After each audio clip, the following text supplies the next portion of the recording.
Everyone, good morning. আজ হচ্ছে শ্রাবণ মাসের তৃতীয় সোমবার। তো মাম্মা উঠে গেছে, স্কুলের জন্য রেডি হচ্ছে। আমি উঠে গেছি, ঘরে যত কাজ টাজ মোটামুটি বাসি কাজ ছাড়ার যতটা পেরেছি সেরে নিয়েছি, আর বাকিটা ওকে স্কুলে দিয়ে তারপর করব। দিয়ে এসে ওর জন্য একটু সুজি রান্না করে নিয়েছি, ঠান্ডা হচ্ছে এখন, ওকে খাওয়াবো। আর ও হচ্ছে এখনও সক্স পড়ছে। গুড মর্নিং বলে সবাই, কাজ হচ্ছে ওর ইংলিশ। Good morning. আজ হচ্ছে ওর 3rd ক্লাস টেস্টের ইংলিশ এক্সাম রয়েছে। তো এখন আমি ওকে সুজিটা খাইয়ে নেবো। টিফিন জলের বোতল ভরে দিয়েছি, নিজের পুরো রেডিটা হয়েছে, শুধু চুলটা বেঁধে দিয়ে আর জুতোর ফিতাটা, কেসের ফিতাটা একটু বেঁধে দিতে হয়। তো পটাপট ওকে খাইয়ে নিয়ে আমি রেডি হব, দিয়ে তারপরে ওকে বেরোবো 7:15-20 নাগাদ। চলো, হাতে যেটুকু সময় আছে সে সময়টাকে কাজে লাগাই। সময় তো নষ্ট করার একটুও মানে কি বলবো, সময় নষ্ট করার মতো একটু সময় নেই। হ্যাঁ, সময় একটু নষ্ট করলে সেই সময়টায় গিয়ে পরে মেকআপ দিতে কি খুব প্রবলেম হয়ে যায়।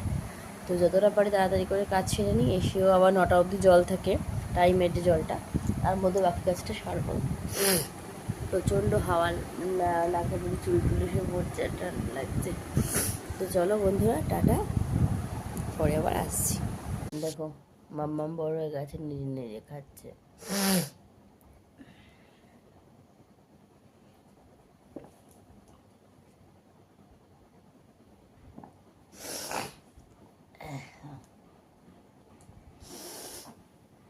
আমার নাকে এত ঠান্ডা লাগছে, মানে ধরে বলার না। ঠান্ডা যেন আর কোনোভাবে ছাড়ছেই না, চান্স নেই ঠান্ডা ছাড়ার।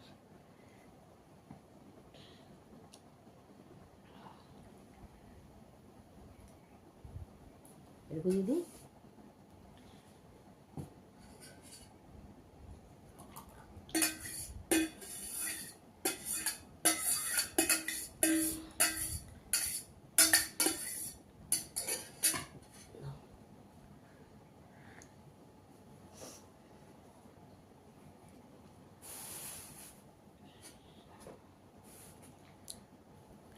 খাটিয়া ঘোড়া বাগলাতের বদলে এইটা শোনো।